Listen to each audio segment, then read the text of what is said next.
আজ সকাল সকাল চলে আসলাম তোমাদের সামনে আমার সকালটা কীভাবে শুরু হয় সেটা নিয়ে। তো আমার সকালটা শুরু হয় প্রাণায়ামের মধ্যে দিয়ে।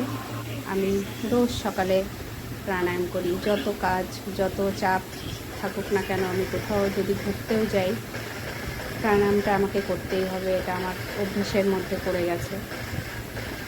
এটা শুধু এখন থেকে নয়, আমি বিয়ের আগে থেকেই প্রাণায়াম করি। আমাদের পরিবারের সবাই বলতে আমার দাদারা, আমার মা, ভাই, দিদি, সবাই আমরা প্রাণায়ামে বিশ্বাসী।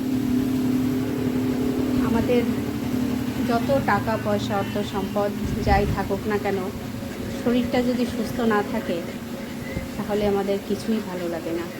তাই জন্য সকালে উঠে আগে আমাদের উচিত নিজের শরীরটাকে কীভাবে সুস্থ রাখা যায় সেটা ভাবা। তাই সবাইকে বলবো, যারা প্রাণায়াম করো না তারা প্রাণায়াম শুরু করে দাও। আর কয়েকদিন করো, 1 সপ্তাহ করো, তাহলে দেখবে যে শরীরটা কতটা এনার্জেটিক হয়ে ওঠে, কতটা কাজে এনার্জি পাবে তোমরা প্রাণায়াম করার পরে। তো আমাদের যেমন রোজকার খাবারের প্রয়োজন, সেরকম আমাদের প্রাণায়ামটাও রোজ করা উচিত।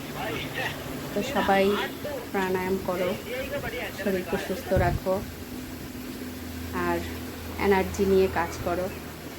সবাই ভালো থেকো। এটাই তোমাদের সাথে আজকে শেয়ার করার ছিল। আজকের মতো এইটুকুই। টাটা।